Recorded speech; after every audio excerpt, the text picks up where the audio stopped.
हजारों किसानों का पुल से टूटा संपर्क। बिजनौर गंगा के किनारे खेती करने वाले किसानों के लिए पहाड़ों से हो रही बारिश आफत बनकर टूट पड़ी है। इस बारिश से गंगा किनारे खेती करने वाले किसानों की सभी फसलें जलमग्न हो गई हैं। साथ ही गंगा में उस पार गन्ने की खेती करने वाले किसान अब गंगा की धार से पार करके नाव से खेती करने के लिए गंगा में उस पार जाने के लिए मजबूर हैं।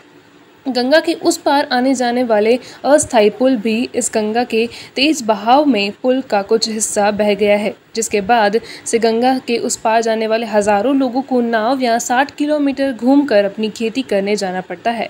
बिजनौर के गंगा तराई क्षेत्र मंडवार इलाके में गंगा के किनारे खेती करने वाले किसान अब खासे परेशान हैं। जिले में गंगा खादर क्षेत्र में हजारों लोगों को इस पार से उस पार पहुंचाने वाली अस्थायी पुल भी गंगा में बह गई है।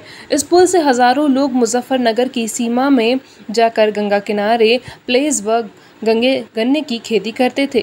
इसी खेती के सहारे इन किसानों के परिवार का पेट पालन रहता था। अचानक से पहाड़ों में हुई जोरदार बारिश से गंगा में बड़े जलस्तर से अब सैकड़ों किसानों को अपनी जान जोखिम में डालकर गंगा में तेज बहाव में नाव के सहारे उस पार जाना पड़ेगा। किसानों का साफ तौर पर कहना है कि गंगा में ज़्यादा पानी आने के कारण अस्थायी पुल बह गई है, लेकिन किसानों की खेती करने के लिए अब नाव के सहारे उस पार जाना पड़ेगा। अगर किसान सड़क के रास्ते जाता है तो उसे 60 किलोमीटर का सड़क यात्रा तय करनी पड़ेगी, जिसके कारण किसान नाव से गंगा के उस पार जाने को मजबूर है। कई बार गंगा उफान पर होने पर नाव से खेती करने जाने वाले किसानों में नाव डूबने की वजह भी बताई है, लेकिन उसके बावजूद भी जिला प्रशासन द्वारा इस अस्थायी पुल के सहारे किसान खेती करने के लिए जा रहा है। उधर इस पुल से गुजरने वाले लोगों का कहना है कि कई बार प्रशासन से शिकायत करने के बावजूद भी आज तक पुल का निर्माण नहीं हो सका।